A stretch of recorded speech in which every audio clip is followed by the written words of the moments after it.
Da, se aude. Mai tare, mai tare. No, bine, îl dau puțin mai tare, dar să se audă și vocea mea, asta e ideea. Să nu acopere. No, bun, stați numai o secundă. Oprește-te. Mai tare, mai tare. No, bine. No. Bun. Stai, bă, unde mi-s versurile? Aici mi-s versurile. Doamne ferește.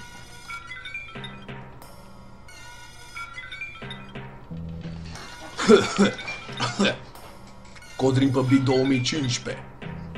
În capul meu e plin de lumini diforme, înconjurat de oameni de căcat. În uniforme îmi ascund instinctele, dar concentrat pe control. Degeaba Iron acum dacă are același rol.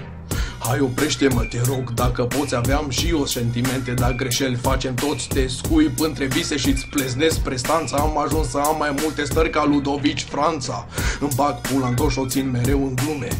Pula mea probabil că vin de pe altă lume. Am coșmaruri constante și când sunt treaz n-am chei către răspunsuri, o să mă duc la bicaz. Servim ignoranță cât cuprinde încăperea. Ești orb spiritual, de-aia treci cu vederea. Nu mă mai gândesc la ce-o fost, că iar trece anul. Viața mea mai plină de curbe ca Transfăgărășanu. Instant în instanță las că mărturie că trăiesc și-mi pare bine, probabil din lăcomie. Am ajuns să am vise sinucigașe de la viață, să stau cu ochii deschiși, să privesc cu un fulger în față. Nu te diger de fel vorbind gastronomic, mă doare în pulă la viteza luminii, fenomen astronomic. Vorbesc cu mine cel mai des, dar-ți spun și ție că în jurul nostru ni se dictează democrație.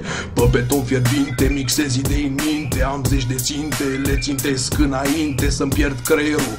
Mai am o rugăminte, spuneți-i lui maică mea că o crescut băiat cu minte. Stop, nu-i bine, schimbăm totul drastic. Eu mă ambalez în cai putere păcând un plastic.